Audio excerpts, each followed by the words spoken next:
Hello and welcome to Lesson 4 of our Introduction to Manual Testing for Mobile course.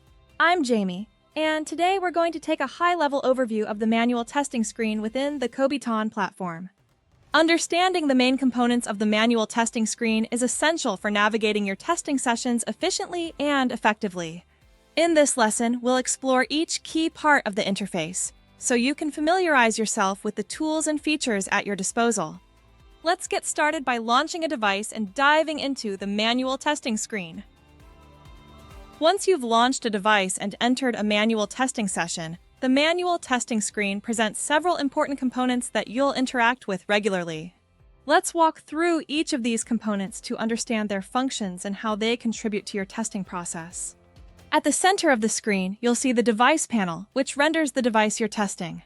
This is where you'll interact with the application or website you're testing, observing its behavior and performance in real time. On the left side of the manual testing screen is the control panel. This panel contains various controls and tools that allow you to manage your testing session. We'll delve into the specifics of the control panel in detail in Lesson 5, so stay tuned for that. Above the device panel, you'll find the Session Info section. By clicking on the More Info button, you can access additional details about the device, such as the Unique Device Identifier, UDID. This information is useful for tracking and managing your testing sessions. Moving to the top right of the device panel, there is a display called the Renderometer. The Renderometer provides real-time metrics about the device's rendering speed, including frame rate and latency. If you experience any lag during your manual test, the Renderometer helps you identify performance issues with your manual testing quickly. At the bottom right of the device panel is the screenshot control. Kobiton automatically takes screenshots at every test step, making them available for post-session analysis. Additionally, if you encounter something specific during your test that you want to capture, you can manually take a screenshot using this control. On the far right of the manual testing screen is the real-time data panel. This panel provides real-time data about your testing session, such as device logs, inspectors, and performance metrics.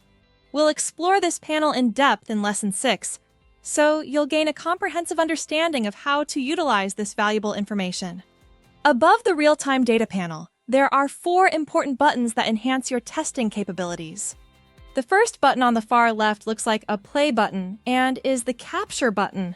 Clicking this button allows you to run scriptless automation or generate an Appium script from your manual test, streamlining your testing workflow.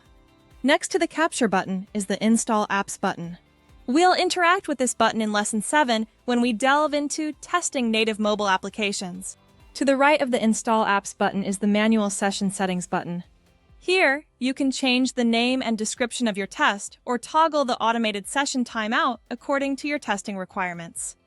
Finally, the button on the far right is an X that you click to exit the session. This allows you to securely end your manual testing session when you're finished. These components work together to provide a robust and efficient environment for your manual testing activities. Familiarizing yourself with each part of the manual testing screen will enable you to navigate and utilize Kobiton's features effectively. Great work! You've gained a high-level understanding of the main components of the manual testing screen within the Kobiton platform.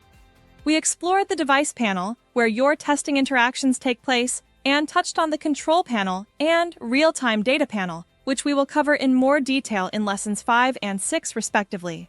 You also learned about the Session Info, Renderometer, and Screenshot Control, each playing a vital role in monitoring and documenting your testing sessions. Additionally, we reviewed the 4 essential buttons at the top right of the screen, including the Capture button, Install Apps button, Manual Session Settings button, and the Exit Session button. Thank you for your attention, and I look forward to seeing you in Lesson 5.